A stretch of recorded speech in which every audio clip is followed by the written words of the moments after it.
स्वयं जी हमारे साथ मौजूद है और बहुत सारे आरोप आपने लगा दिए टीएमसी पर। स्वयं जी, इस बात का डर आप लोगों को नहीं है क्या कि पब्लिक परसेप्शन कहीं ये ना चला जाए कि भाई चोरी और उस पर से सीना जोरी? एक तरफ पहले ईडी की टीम पर हमला होता है पश्चिम बंगाल में, फिर एनआईए की टीम पर हमला होता है, अब आप लोग दिल्ली में आकर बैठ जाते हैं, धरना देते हैं, कहते हैं अब एनआईए और ईडी के डायरेक्टर्स को हटाइए। देखिए, बहुत ही दुर्भाग्यजनक है कि भारतीय जनता पार्टी की जो प्रवक्ता है प्रियंका जी, मेरी बहन, वो इस तरह की बात कर रही है। लोकतंत्र में धरना देना एक अधिकार है। ये हमारे देश को जिस तरह जैसे आजादी के समय महात्मा गांधी ने धरना प्रदर्शन किया, इस तरह से एक तानाशाही सरकार दिल्ली में बैठी है। अगर आप ये देखिए, एक क्रोनोलॉजी को समझिए, 26 तारीख को जितेंद्र तिवारी जाते हैं एक लिफाफा लेकर के और 52 मिनट की मीटिंग होती है इनके सुप्रीडेंट ऑफ एनआईए के साथ में, तो ये एक सवालिया निशान खड़ा होता है। पश्चिम बंगाल में छोटी सी भी बात होती है, अगर ये तुरंत अधिकारियों को बदल देते हैं। कॉमन मिनिमम आप समझिए, इलेक्शन कमीशन पूरी तरह से सक्रिय है, चुनाव घोषित हो चुके हैं। अगर कहीं भी कोई अधिकारी पे सवालिया निशान उठता है तो तुरंत उसको बदल देना चाहिए। अगर वो चाहे ईडी का अधिकारी हो, चाहे वो इनकम टैक्स का अधिकारी हो, चाहे सीबीआई का हो, चाहे एनआईए का हो, कोई भी अधिकारी है कहीं भी है, तो इलेक्शन कमीशन को लोकतंत्र के अधिकार, हमने अपने अधिकार की बात की। 2 पॉइंट्स पे हमारे नेता गए, 10 नेता, डेरेक ओब्रायन, डोला सेन, शांतनु सेन, विवेक गुप्ता और इत्यादि 10 नेता हमारे गए और उन्होंने 2 मांग की। एक, जो जितेंद्र तिवारी ने मीटिंग की है सुप्रीडेंट के साथ में। दूसरी मांग थी हमारी कि जो अभी नॉर्थ बंगाल में अभी कुछ दिनों पहले एक तूफान आया था, उसके अंदर में 2000 से ज्यादा घर अस्त व्यस्त हो गए, तो उन घरों को निर्माण करने के लिए, क्योंकि अभी इलेक्शन कमीशन की कार्रवाई चल रही है, तो कुछ पैसे की जरूरत पड़ेगी, तो वो राज्य सरकार उसको प्रिपेयर करना चाहती है, कुछ फंड्स देना चाहती है। वो 2 पॉइंट्स के ऊपर में हमारे नेता गए इलेक्शन कमीशन के पास। सवालों की और जिस तरीके से प्रूफ की समीर हम यहाँ बात कर रहे हैं, क्विक रिएक्शन में रजनीश मेरे सहयोगी से चाहूंगी जो इस खबर पर नजर बनाए हुए हैं। जिस डेलीगेशन ने मुलाकात की इलेक्शन कमीशन से और जो अभी धरने पर बैठे हैं, क्या बातचीत इनसे संभव है? क्या सबूत उनके सामने रखे गए हैं और किस आधार पर इलेक्शन कमीशन का इस मामले पर रुख सामने आ रहा है? रजनीश, एक क्विक रिस्पॉन्स उस पर। बिल्कुल, देखिए, बातचीत अब से थोड़ी देर में ये लोग करेंगे। 10 बजे का समय दिया गया था, लेकिन अगले कुछ मिनटों में यहाँ पर बातचीत होगी। जहाँ तक सबूत की बात है, कथित मुलाकात का जिक्र तृणमूल कांग्रेस के लोग कर रहे हैं। कल भी उन्होंने जब मीडिया से बात किया था, उससे पहले भी कोलकाता में कल सुबह इन्होंने पूरा प्रेस कॉन्फ्रेंस किया था। जितेंद्र तिवारी बीजेपी के एक नेता हैं और एनआईए के एक मेंबर से कथित तौर पर मुलाकात करते हैं और उसके अगले दिन एनआईए की रेड होती है। इसको अंडरलाइन किया है तृणमूल कांग्रेस के नेताओं ने और सीधे सीधे कहना है कि बीजेपी के लोग इन्वेस्टिगेटिंग एजेंसीज के लोगों से मिल रहे हैं और उसके बाद कार्रवाई हो रही है। इस पर चुनाव आयोग इंटरवीन करे। ठीक है, अबू शर्मा हमारे साथ प्रवक्ता कांग्रेस पार्टी के मौजूद हैं। अबू जी, किस तरह से आप देखते हैं इन आरोपों को और संदेश खाली के पूरे मुद्दे पर आपकी पार्टी का रुख क्या है? उस पार्टी के लिए जो इंडिया गठबंधन में आपके साथ है, इसलिए क्या कांग्रेस ने भी एक तरह की चुप्पी साध रखी है पूरे मामले पर, इतना बड़ा मुद्दा बनने के बाद भी? नहीं, टीएमसी इंडिया गठबंधन में हमारे पास है, साथ नहीं है। सबसे पहले तो ये क्लियर होना चाहिए। अच्छा, पास रहना और साथ रहना दोनों में अंतर होता है। अच्छा, कैसा अंतर होता है, जरा बता दीजिए पहले। नहीं, हमारे साथ उनका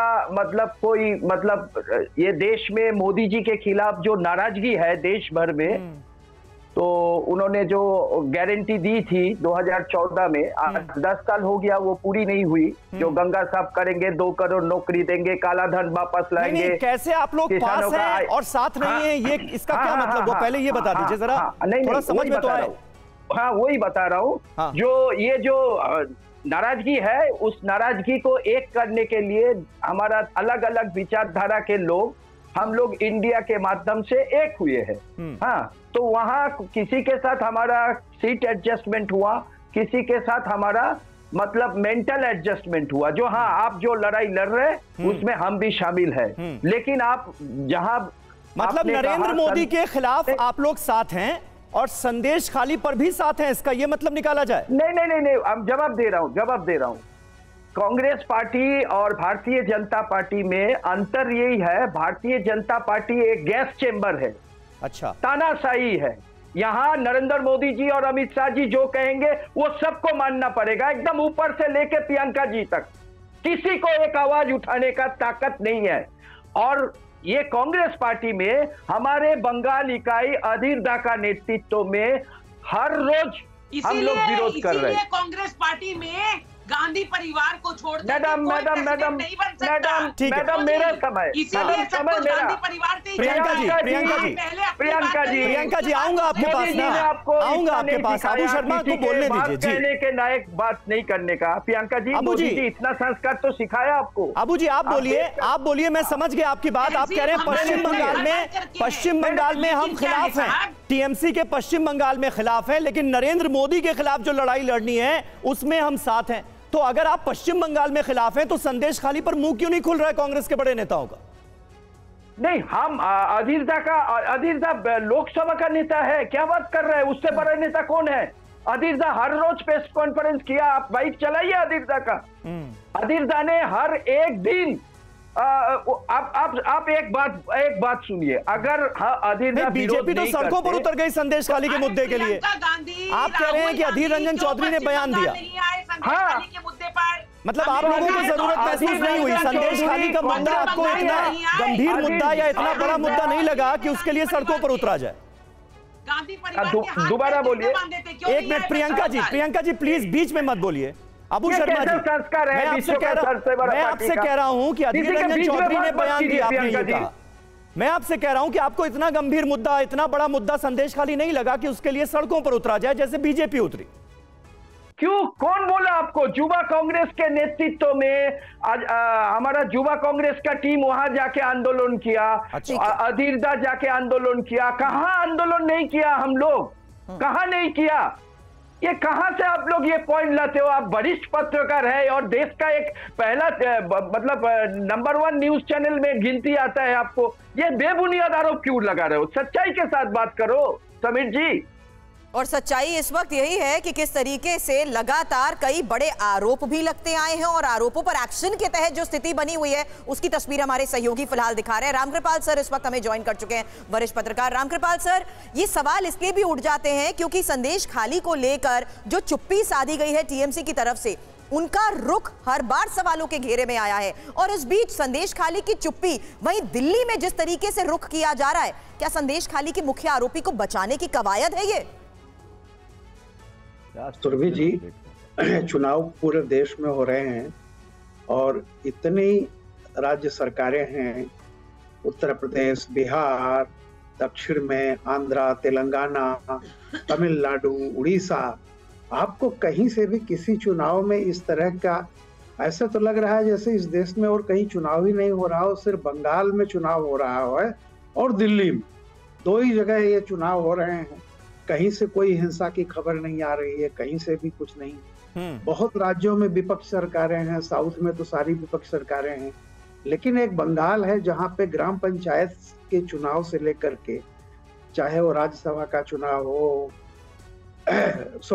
विधानसभा का चुनाव हो, लोकसभा का चुनाव हो, कुछ न कुछ जिस तरह से वहां हिंसा की बात आती है तो निश्चित रूप से बहुत ही एक गंभीर विषय है कि क्यों ऐसा होता है। अब आप देखिए, कहीं पर ईडी पर हमला कहीं और किसी राज्य में होता है, एनआईए पर हमला, ईडी पर हमला, संदेश खाली। इस बार बंगाल में संदेश खाली की घटना ने जिस तरह से बंगाल की सियासत को बेनकाब किया है, ये जो आज दिल्ली में जितनी एक्सरसाइज हो रही है, धरना प्रदर्शन, ये सब सुरभि जी जो आप कह रही थी सही है। उस घटना से ध्यान भटकाने की एक कोशिश है और एक ऐसा विक्टिम कार्ड खेलने की कोशिश की जा रही है ताकि संदेश खाली से जो नुकसान हुआ है उसकी भरपाई ईडी, सीबीआई या ये इनका रोना रो करके पूरा किया जाए, लेकिन इसमें कोई सफलता मिलेगी नहीं। और देखिए, एक बात तो है, ममता जी बहुत डरी हुई हैं।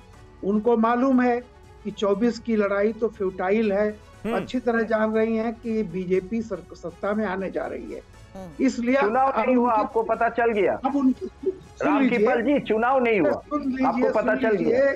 सुन लीजिए, नहीं, आप निष्पक्ष पत्रकार है या बीजेपी का प्रवक्ता है? एक लाइन तमीज कहाँ गई? फिर आप बोलिएगा। कहाँ चली गई? अरे एक लाइन मेरी सुन लीजिए।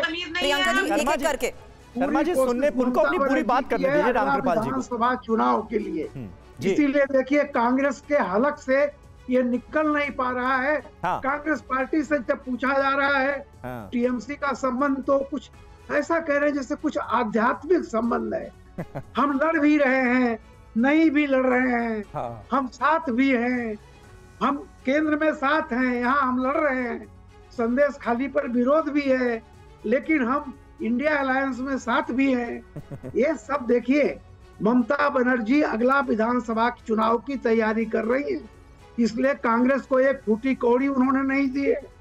और ये जो दिल्ली में ड्रामा सारा हो रहा है ये उनको पता है कि लोकसभा में बहुत टफ फाइट है, लेकिन किसी तरह से अगली बार अपनी राज्यसभा, अपना जो है राज्य में सत्ता बरकरार रखो। ठीक है रामकृपाल जी, आपने अपनी पूरी एनालिसिस सामने रखी बंगाल को लेकर, टीएमसी और बीजेपी को लेकर। प्रियंका जी, लेकिन एक बड़ा सवाल यहां पर यह खड़ा होता हुआ नजर आ रहा है। देखिए अभी खबर आ गई, ब्रेकिंग न्यूज हम नीचे चला भी रहे हैं कि आम आदमी पार्टी के नेता सौरभ भारद्वाज भी जा रहे हैं टीएमसी के नेताओं से मिलने।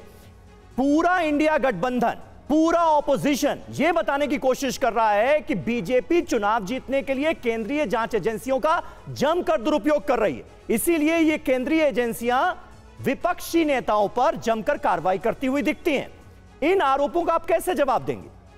देखिए पहले तो कैसा गठबंधन, काहे का गठबंधन। यहाँ पर ये जो सब एक साथ इकट्ठा हुए थे, ये इसलिए इकट्ठा हुए थे कि ये इन्होंने कहा था कि हम बीजेपी का विरोध करेंगे, मगर जैसे ही बात आई दूल्हा बनने की, सेहरा पहनने की, सबके सब कहने लगे कि हम दूल्हा बनेंगे, हम दूल्हा बनेंगे। इसलिए आज इनकी ये जो है आप देख ही पा रहे हैं कि ये चाहते हुए भी नहीं कह सकते कि साथ है या नहीं है।